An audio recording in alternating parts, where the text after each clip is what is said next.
자, 안녕하세요. 안녕하세요. 네, 지역사회 간호 담당하고 있는 김희영입니다. 여러분들한테 지역사회 간호하면은 뭐가 생각나세요? 라고 얘기하면 대부분이 어렵다. 그죠? 뭘 외워야 되는지도 모르겠다.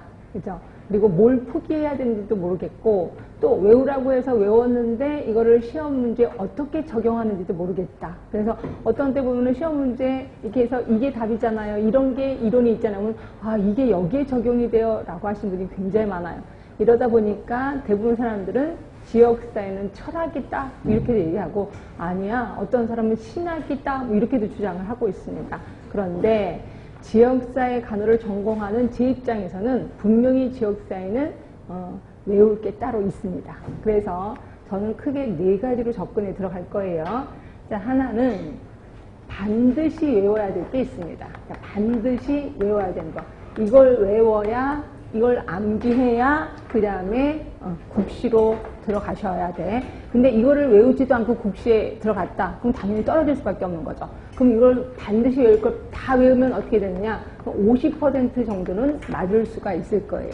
그래서 저는 이론 부분 우리 2달 하는데 2달 내내 이거를 제가 계속 부각을 시킬 겁니다. 그래서 어떻게 할 거냐면, 일단 제가 수업을 50분 하고 10분 쉴 건데 50분, 한 45분 정도 하고 45분, 한 40분 정도 이론을 하고요. 그 다음에 제가 오늘 나눠드릴 유인물이 있을 거예요. 유인물을 보시면 가로놓기가 되어 있을 거예요. 근데 가로놓기에는 바로 가로에다 답을 쓰지 마세요. 왜냐하면 이걸 가로 안에 답을 쓰면 이게 일회용밖에 안 돼요. 그래서 다른 포스트잇에다 답을 쓰셔서 그 다음에 지나다니면서 길거리 다니면서 이걸 들고 다니면서 쭉 머릿속에 생각하는 거예요. 그래서 항상 공부는 책상에 앉아서 하는 게 아니라 동량 공부, 지나다니면서 하는 겁니다. 이래야 머릿속에 좀 많이 암기가 되거든요. 그래서 요거를 하시고, 그 다음에 그 뒤에 보시면, 우리 책에도 보시면, 책에 몇 쪽이냐면 19쪽인가요? 필수 문제가 있어요. 자, 필수 문제 보이시죠? 그래서 40분 이론하고 가로놓기 하고 필수 문제 할 겁니다.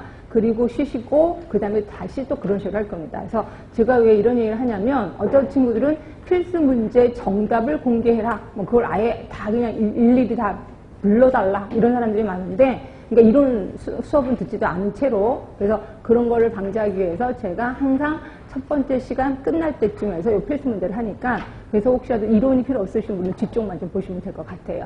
그런 식으로 해서 제가 반드시 외워야 될 거는 이렇게 해서 반복하겠습니다. 그리고 다음 주에 오시면, 여러분들이 이거 이제 완벽하게 외우셨을 거야. 그래서 다음 주에 오시면 또 쪽지 시험이 기다리고 있을 겁니다. 이런 식으로 해서 반드시 외워야 될 거는 3번 반복하겠습니다. 그러니까 3번 반복하는 과정에서 이게 이제 그 상식처럼 외울 수 있게끔 그렇게 접근해 들어가겠습니다.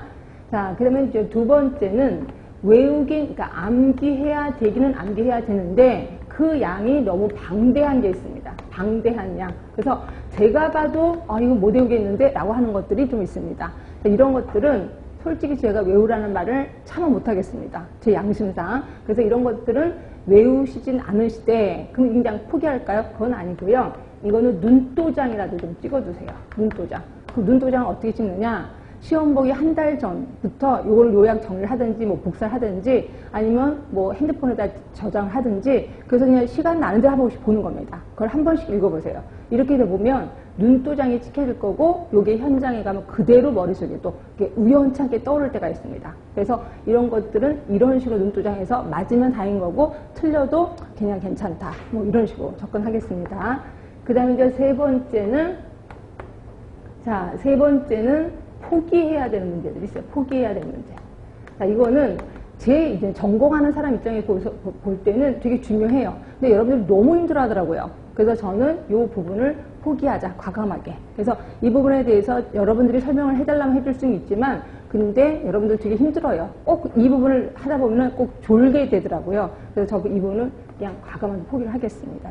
그래서 제가 얘기를 하겠습니다. 이 부분은 그냥 포기하세요. 이렇게 얘기를 할 겁니다. 그러니까 여러분들은 그렇게 하시면 되고요. 그 다음에 이제 4번째는 이제 사례 접근이라고 해서 대부분 이쪽의 문제가 점점 많이 나오는 추세입니다. 그래서 사례, 예를 들어서 어느 집에 방문을 갔다. 그 집에 가면 뭐 결핵 걸린 사람도 있고 아이들도 있는데 이럴 때 간호사 어떻게 해야 되느냐, 이런 식으로 사례 쪽이 있을 겁니다. 근데 대부분 우리가 대한민국 국민이고 그 다음에 간호학과 4년을 다녔으면 충분히 풀 수 있는 문제예요. 이건 감으로, 촉으로 뽑을 수 있는 문제입니다. 그런데 이거에 걸리는 사람들이 있더라고요. 누구냐면 어린 시절을 외국에서 보낸 사람.